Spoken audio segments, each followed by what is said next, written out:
uno munsi ikiganiro twashimye ko tucerekeza ku buzima n'igandagurwa ry'umwami wa nyuma w'u Burundi Ntare wa gatanu, umwana wa Mwambutsa Bagiricenge.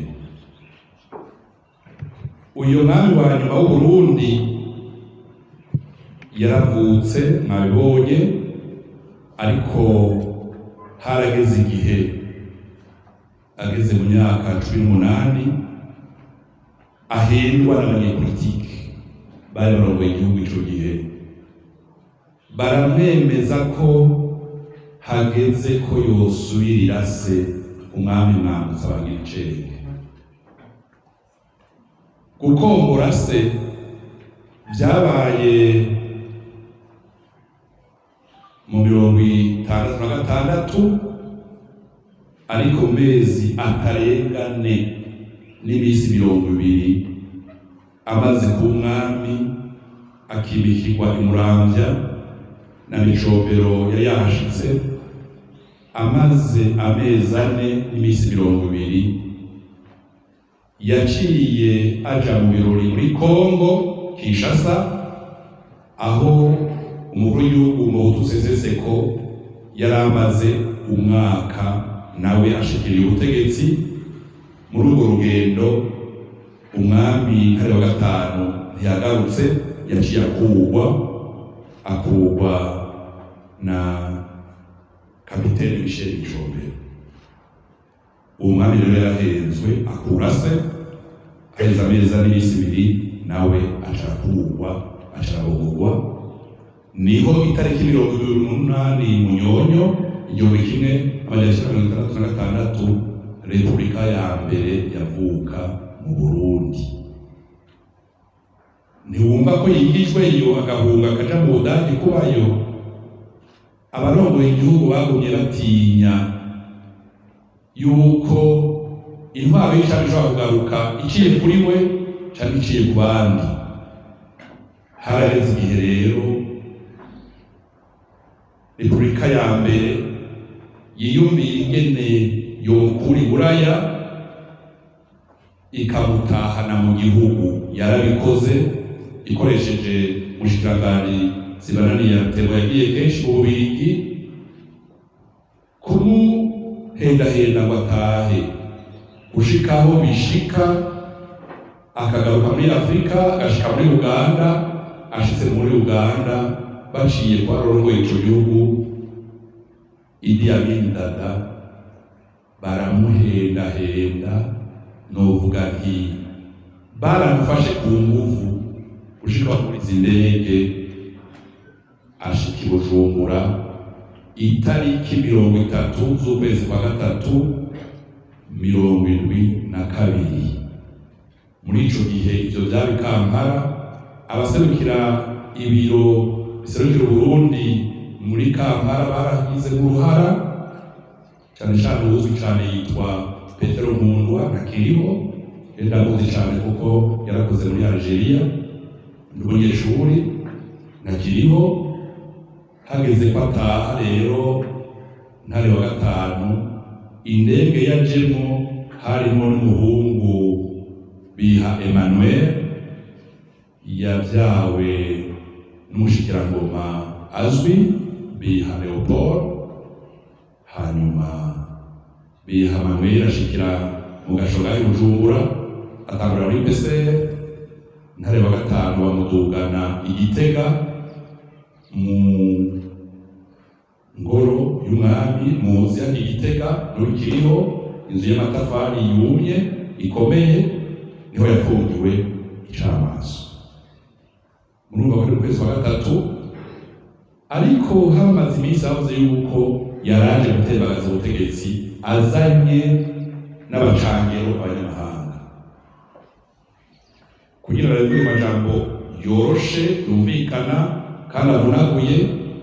Ngira nababwire ko habaye ibintu bibiri imbere yuko Ntare wa gatanu agandagurwa. Icambere, habaye imyiyerekano mu gihugu ivuga ko Ntare wa gatanu yazanye n'abacangero, amercenaires, abanyamahanga baje gutembagaza intwaro ya Repubulika ya mbere. Ica kabiri cabaye ku mugoroba w'itariki 29 ukwezi kwa kane mu masaha 3 saa 4 barakuye muri iyo nzu yari yapfungiwemo novuga mu kikoni bamujana mu ikambi kera yitwa Kompanyi Komando y'Igitega. Niho muri iryo joro nyene yagandaguriwe, bamurashe. Hanyuma amaze kugandagurwa yaraye mu nkorofani kw'irembo muri twa tuzu duto duto bita gerite. Hanyuma mu gihugu cose hacatangura ubwicanyi mu gihugu, guhagarika abantu bita abashaka gutembagaza ubutegetsi, bamwe babita abamayimurere, abandi abacangiro baje gukorana n'umwami, abandi bakabita amenja. Amajambo yagiye arahindagurika umunsi ku munsi. Ivyo mu giseveri bikura mu nyandiko ifise, ikabikura no mu majwi twakuye muri radiyo y'igihugu kera yitwa Voix de la Révolution. Mbese mvuga ko umunsi agandagurwa wararongoye ikambi wa mbere komanda Jerome Ruhije siwe yarari, yari mu bumanuko, yari mu za Rumonge. Hanyuma uwabonye ibyabaye muri iyo joro yari umukomanda wa kabiri yitwa Onesphore Ntabiraho, yari kapitene. Niwe bavuga ko yamurashe isasi za nyuma zo kumuhosha zoba zishika 3 mu gahanga. Mu majambo make rero urupfu rwa Ntare wa gatanu rwarateguwe. Mu majambo make rero gutembagaza ubwami bwarateguwe. Mu majambo make kandi ubwicanyi bwaciye burandagata mu gihugu cose, bugahitana abahutu benshi bari ku ntonde, bukabatwara amazu, imiduga, amakonti muri banke, bwarateguwe kuko inyandiko dufise zerekana ko vyateguwe. Icanyuma novuga nuko mu nyandiko Idi Amin Dada yahanye na Perezida Micombero, umwe yarashimiye uwundi ko naka yashitse i Bujumbura ko azomufata neza, mugazi ko byagenze.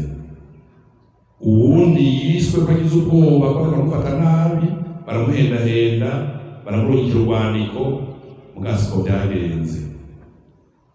Iki kiganiro rero c'umugiseveri tugitanguye uno munsi twemerera abarundi ko tuzogira n'ibindi biganiro bitanga umuco ku byo tumaze gutora, kuko abarundi benshi bakiri bato ibi dutora ntavyo bazi.